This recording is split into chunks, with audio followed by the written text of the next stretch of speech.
Di sebuah hutan yang sunyi, tersembunyi berbagai binatang buruan yang menjadi sasaran para pemburu.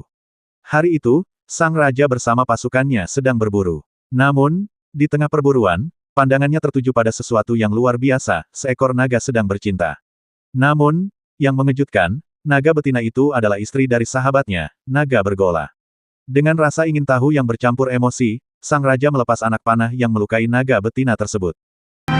Nagini, Sero, naga bergola pasti murka.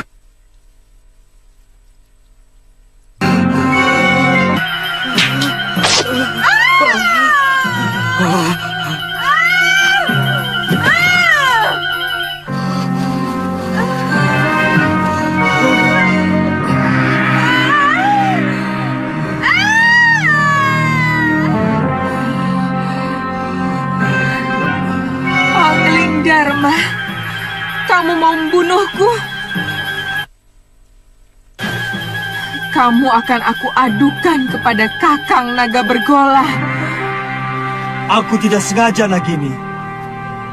Aku akan membunuh Sanca yang berani menodai kehormatan istri sahabatku. Nagini, tidak kusangka Nini tega mengkhianati Kakang Naga Bergola. Kamu mau mengadu kepadanya? Jangan kau kira bahwa Kakang Naga Bergola akan percaya. Dia pasti mengira kamu memfitnahku. Aku akan laporkan bahwa kamu mencoba membunuhku karena menginginkan permata abadi di mahkotaku.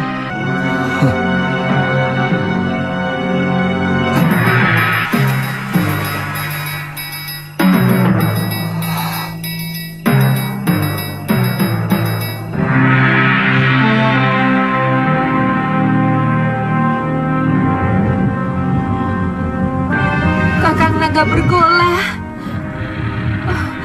Kakang.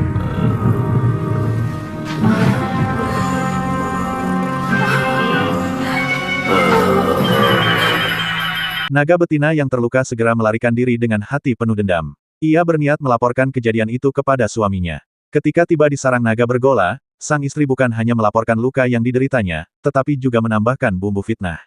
Ia menuduh sang raja berusaha mengambil sesuatu yang berharga darinya. Mendengar ini, amarah naga bergola memuncak. Meskipun sang raja adalah sahabatnya, ia bersumpah akan membalas perlakuan ini. Balaskan sakit hatiku, Kakang Bergola. Bunuh si Angling Dharma untukku, Kakang.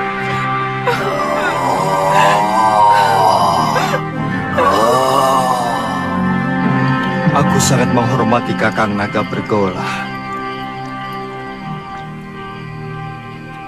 Aku tidak bisa melihat istrinya mengkhianati cintanya yang begitu tulus.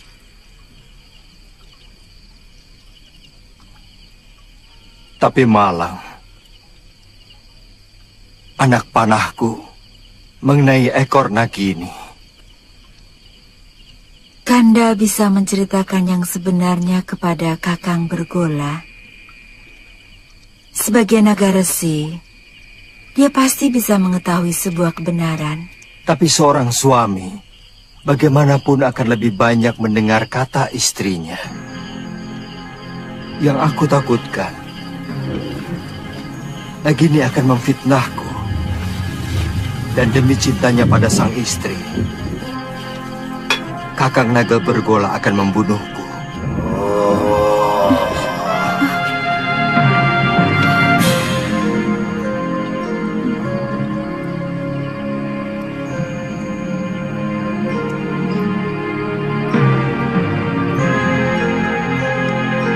Kakang Naga Bergola,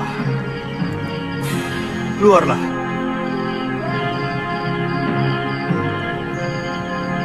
Aku siap menerima hukuman atas kekhilaafanku.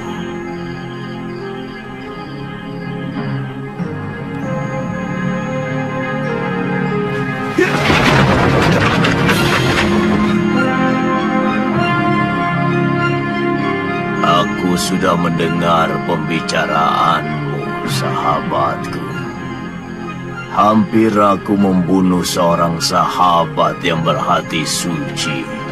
Aku mohon Kakang mau memaafkan Nagini. Aku telah bersumpah, lebih baik mati daripada dikhianati seorang istri.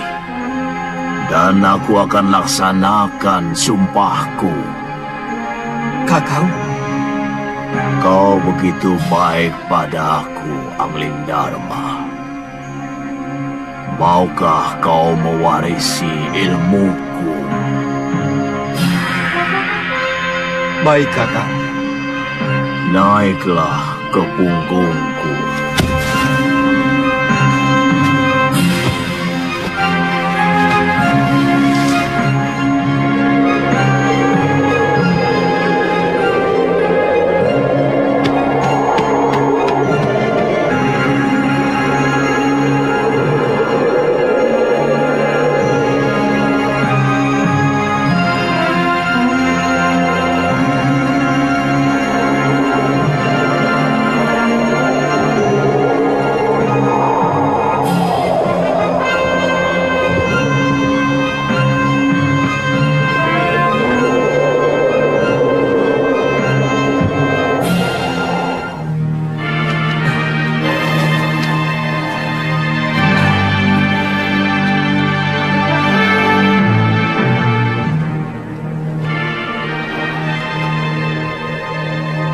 Dengan mewarisi ilmu aji senyawa, kamu akan bisa mengerti semua bahasa binatang.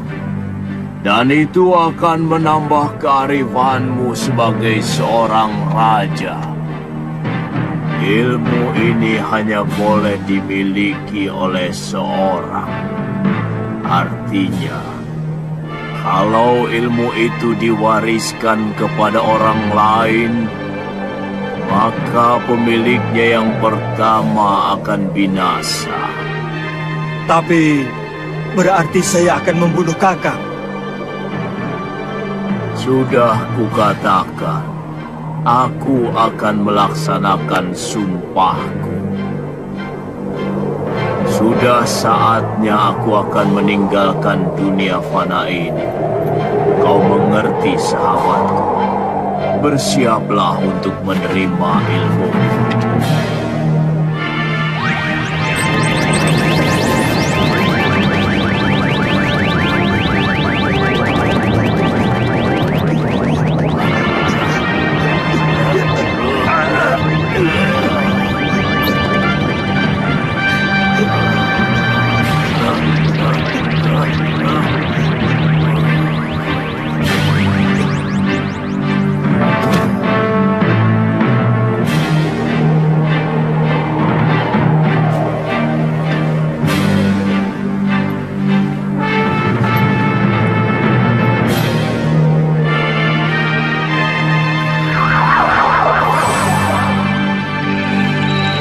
Selamat jalan, sahabatku.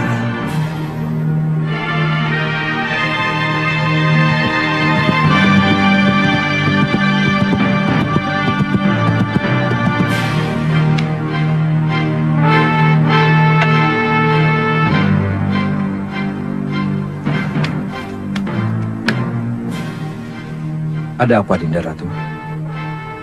Kakang Pati, semalam Gusti Prabu pergi dengan naga bergola. Tapi sampai sekarang belum pulang. Aku khawatir ada apa-apa dengan beliau. Saya akan berusaha mencari beliau, Adiratu. Di sisi lain, sang raja kembali ke istana dan menceritakan kejadian di hutan kepada istrinya. Ia mengungkapkan kecurigaan bahwa naga betina tersebut sebenarnya telah berselingkuh. Tanpa disadarinya, naga bergola mendengar pembicaraan ini dari kejauhan. Naga itu mengeluarkan suara gemuruh, membuat sang raja terkejut dan segera menyadari kehadiran sahabatnya. Setelah perdebatan panjang, naga bergola akhirnya mendengar penjelasan dari sang raja. Menyadari bahwa ia telah terjebak dalam fitnah istrinya sendiri, naga bergola memutuskan untuk berdamai. Sebagai tanda persahabatan, ia menghadiahkan ilmu sakti bernama Aji Senyawa kepada sang raja. Namun, ia berpesan agar ilmu itu tidak diajarkan kepada siapapun, karena jika dilanggar, sang raja akan kehilangan nyawanya. Setelah perdebatan panjang, Naga bergola akhirnya mendengar penjelasan dari sang raja. Menyadari bahwa ia telah terjebak dalam fitnah istrinya sendiri, naga bergola memutuskan untuk berdamai. Sebagai tanda persahabatan, ia menghadiahkan ilmu sakti bernama Aji Senyawa kepada sang raja. Namun, ia berpesan agar ilmu itu tidak diajarkan kepada siapapun, karena jika dilanggar, sang raja akan kehilangan nyawanya. Sang permaisuri yang penasaran meminta sang raja untuk mengajarkan ilmu itu kepadanya. Namun, sang raja menolak keras, mengingat pesan naga bergola. Sang permaisuri pun merasa kecewa hingga mengancam akan mengakhiri hidupnya. Meskipun sang raja terus melarang, permaisuri nekat menceburkan dirinya ke dalam api. Kejadian tragis ini membuat sang raja merasa bersalah, tetapi ia tak mampu mencegah takdir. Sabar Dinda. Demi Dewata Agung. Aku sedang mentertawakan Cecak. Cecak? Iya. Yang jantan iri pada kita. Kanda bisa mengerti bahasa binatang. Berarti Kanda memiliki ilmu Aji Senyawa. Ajarkan ilmu itu pada Dinda, Kanda. Ilmu itu tidak bisa diajarkan kepada siapapun, Dinda. Juga kepada istri Kanda sendiri.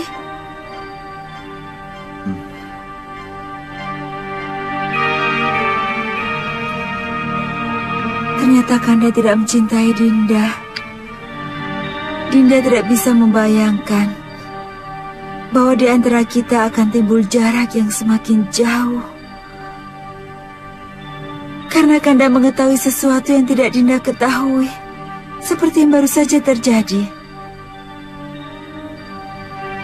Dulu kita pernah berjanji untuk sehidup semati demi cinta kita.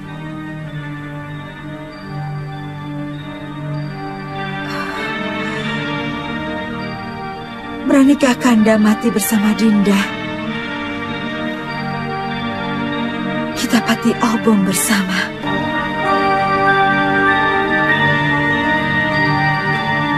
Kalau itu kemauan Dinda, akan kuturuti.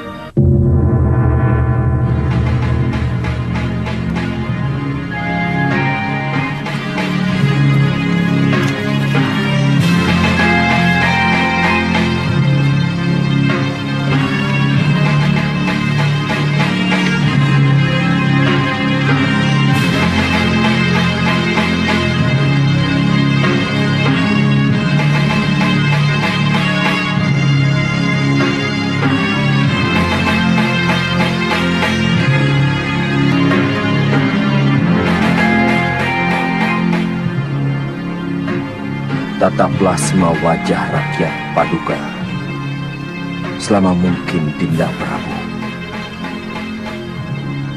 supaya Dinda bisa melihat bagaimana wajah mereka yang akan kehilangan pegangan untuk selamanya. Mereka akan kehilangan seorang pemimpin yang sangat mereka cintai. Apa tidak ada cara lain?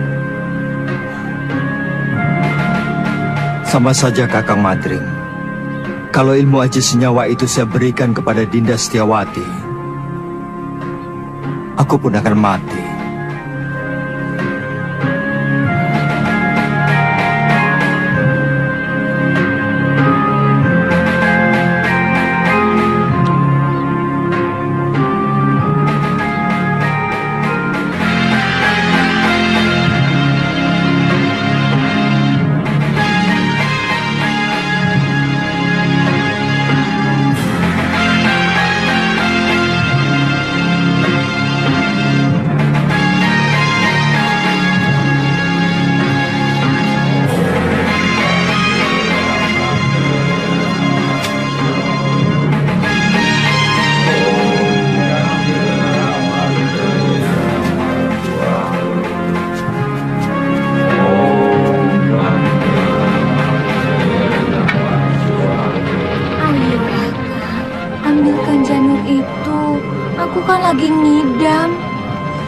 Aku tidak berani, Nyai. Bisa-bisa aku dibunuh pengawal raja. Kakang. Baik, jika Kakang tidak mau turuti permintaanku, aku lebih baik ikut Pati Obong bersama permaisuri raja. Silahkan, itu urusanmu. Kau pikir aku akan ikut-ikutan Pati Obong seperti raja itu? Tidak. Raja itu hanya mengikuti keinginan pribadinya. Dia tidak mau tahu bagaimana rakyatnya masih sangat membutuhkan ininya. Kalau aku yang jadi raja, aku lebih membela rakyat daripada istri yang sangat mementingkan nafsunya itu.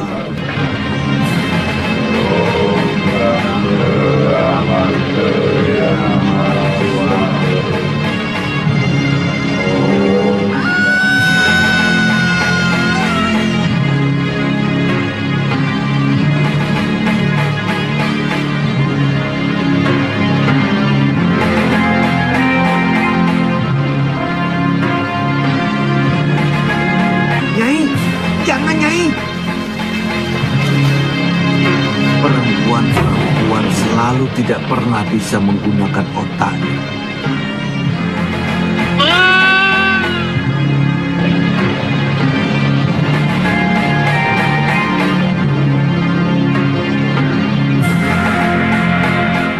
Rakyatku.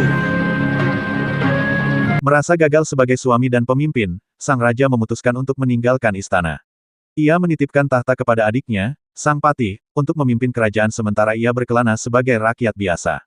Dalam perjalanannya, sang raja bertekad untuk menebus dosa-dosanya dan menemukan kembali makna hidupnya. Perjalanan panjang ini menjadi awal petualangan yang penuh pelajaran bagi seorang raja yang sedang mencari jati dirinya. Dan sebagai raja,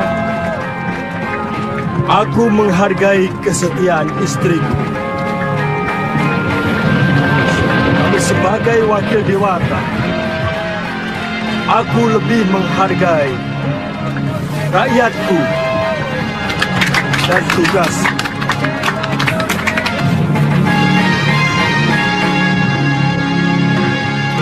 Aku ingin melupakan kepahitan nasibku.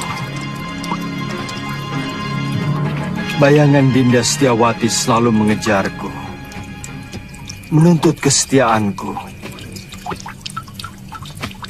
Sementara aku tidak bisa menuruti kemauannya, yang sangat bertentangan dengan tugasku sebagai raja.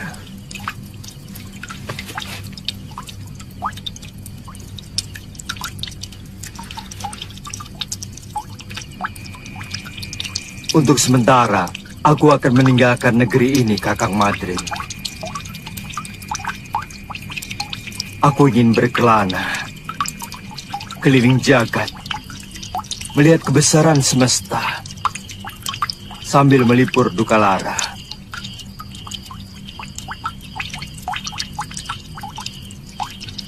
Sementara aku pergi, aku titipkan negeri ini kepadamu, Kakang. Aku titip rakyatku.